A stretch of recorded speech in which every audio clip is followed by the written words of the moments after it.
कभी कभी इतिहास किसी बड़े घर में नहीं, एक छोटे से घर में जन्म लेता है। एक गरीब परिवार में एक लड़का पैदा हुआ, लेकिन उसके सपने आसमान से भी बड़े थे। उसके पिता नाविक थे और वह खुद सुबह सुबह अखबार बेचकर अपनी पढ़ाई पूरा करता था। लेकिन जब वह रात में आसमान की तरफ देखता था तो उसे सिर्फ तारे नहीं दिखते थे, उसे भविष्य दिखता था। किसी को नहीं पता था कि यह लड़का एक दिन भारत को रॉकेट की ताकत देगा और दुनिया उसे जानेगी डॉक्टर APJ अब्दुल कलाम के नाम से। लेकिन सपने देखना आसान होता है, उन्हें सच करना मुश्किल। अखबार बेचने वाला वही लड़का धीरे धीरे पढ़ाई में आगे बढ़ता गया। विज्ञान और उड़ान के प्रति उसका प्यार उसे एक नए रास्ते पर ले गया। एरोस्पेस इंजीनियरिंग, कड़ी मेहनत, लंबी रातों की पढ़ाई और एक ही लक्ष्य, एक दिन उड़ान की दुनिया में कुछ बड़ा करना। आखिरकार उसने एरोस्पेस इंजीनियरिंग की पढ़ाई पूरी की और फिर शुरू हुई उस सफर की असली उड़ान, इसरो में एंट्री और शुरुआत। तो उनके सामने एक ही सवाल था, अब आगे क्या? लेकिन उनका सपना साफ था, उड़ान की दुनिया में भारत को आगे ले जाना। 1960 के दशक में भारत का स्पेस प्रोग्राम अभी बहुत छोटा था, न एडवांस्ड टेक्नोलॉजी,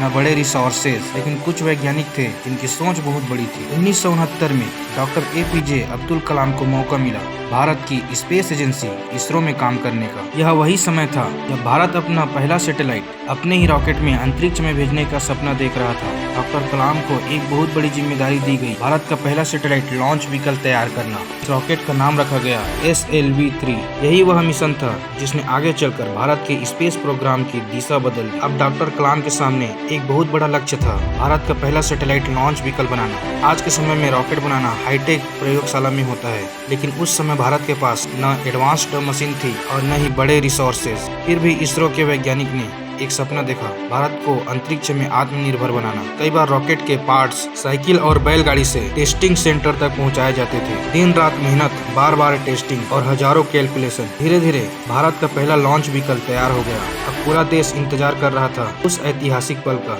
जब भारत अपना सैटेलाइट अपने ही रॉकेट से अंतरिक्ष में भेजेगा। 10 अगस्त 1979 श्रीहरिकोटा के लॉन्च पैड पर SLV-3 तैयार खड़ा था। सैकड़ों वैज्ञानिक कंट्रोल रूम में बैठे थे। काउंटडाउन शुरू हुआ, 5, 4, 3, 2, 1 और रॉकेट आसमान की ओर उड़ गया। लेकिन कुछ ही मिनटों बाद मिशन अपने लक्ष्य तक नहीं पहुंच पाया।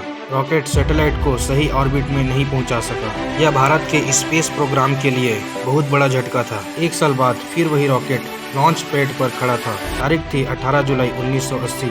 इस बार पूरा देश फिर उम्मीद के साथ देख रहा था। काउंटडाउन शुरू हुआ और SLV-3 ने उड़ान भरी। कुछ ही मिनटों बाद भारत का सैटेलाइट रोहिणी सफलतापूर्वक अर्थ ऑर्बिट में स्थापित हो गया। यह भारत के इतिहास का एक ऐतिहासिक पल था। अब भारत भी उन देशों में शामिल हो गया जो अपने सैटेलाइट खुद अंतरिक्ष में भेज सकते थे। इस सफलता के बाद डॉक्टर कलाम को भारत के मिसाइल प्रोग्राम में महत्वपूर्ण जिम्मेदारी दी गई। उन्होंने integrated guided missile development programme में काम किया। इसी कार्यक्रम से विकसित हुए भारत के प्रसिद्ध मिसाइल सिस्टम पृथ्वी, अग्नि।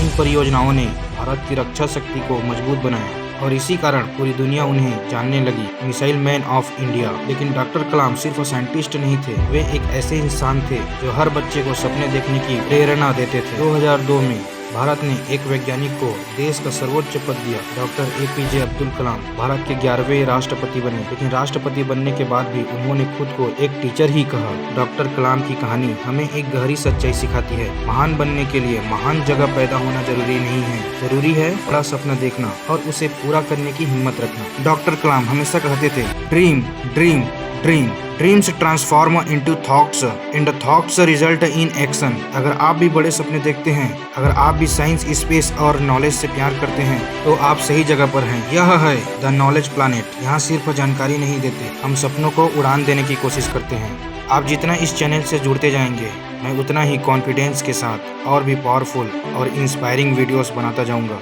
अगर आप चाहते हैं कि ज्ञान और विज्ञान की ऐसी कहानियां दुनिया तक पहुंचे, तो इस चैनल को सब्सक्राइब जरूर करें, क्योंकि शायद अगली प्रेरणादायक कहानी आपकी भी हो सकती है।